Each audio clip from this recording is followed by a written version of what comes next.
Hey guys, Mandy Fraker here, coming at you again to talk about movies. As always, please hit the subscribe button, like this video, and share that shit. So this is not a green screen, this is the steps of the Philadelphia Art Museum. And I'm here to give you a little history lesson today. So in 1787, our Constitution was written and signed.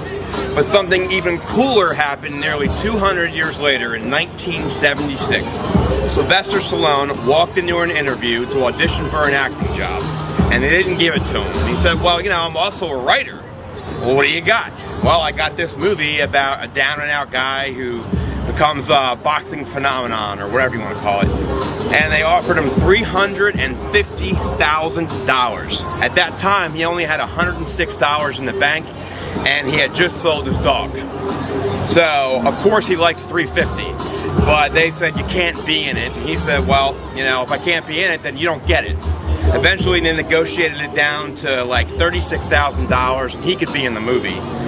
And the budget originally was like $10 or $12 million because they thought Burt Reynolds or James Caan would be in it. But because he was in it, the studio cut it to $1 million. And they said, you know, to the directors, you're going to be personally responsible for anything over $1 million. And eventually it cost $1.1 million, and one guy had to basically mortgage his house for the other $100,000. So I just think that kind of stuff is amazing. Other cool stuff about it, and the fight in the end, they had so little money to pay extras for, you know, the crowd, that the crowd literally, they had like this many people, had to move around on every shot. So this is just like a, I don't even know, rags to riches story of the, you know, to the 10th power, I guess you could say. I don't know what else I was going to say, so that sucks. But also, when they were running that scene where he's like running by the water, he ran 6 continuous miles, and the guys were doing it guerrilla style, no permits, and they had a van with a sliding door open, and they just filmed him out of the van while he ran. Totally killed this guy, but he became a phenomenon. I guess they're on like Rambo 14 and Rocky 12 or something like that, and this guy went from having $106 to being a millionaire, maybe even a billionaire. So that's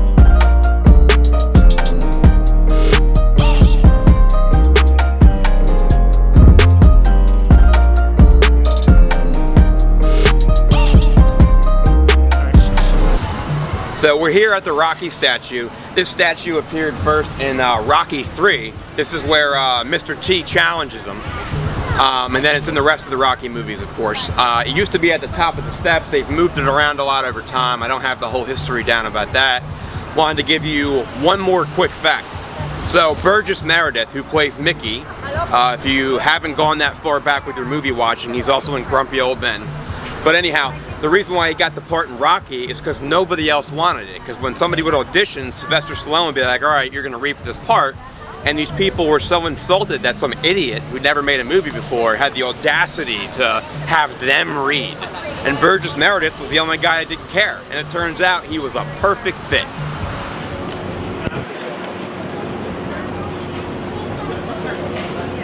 Hey, so we're at the Italian market in Philadelphia. It's on the corner of 9th and some other street. What most people don't know is this movie was filmed with no permits, guerrilla style. And the scene where they're running through the Italian market, all the people are like bewildered or bemused, I don't know what the word is, because they're not expecting that, because there's no planning or anything. You're just running through the market while somebody's following them with a camera, much like we're doing right now. And when that guy throws him the apple while he runs, that guy had no idea a movie was being filmed, or that he'd be in the movie throwing Rocky the apple. So, that's it, guys. Well, hey guys, I'm back at the statue, the Rocky statue. Hope you guys enjoyed this video. As always, please hit the subscribe button, like this video, and share that shit.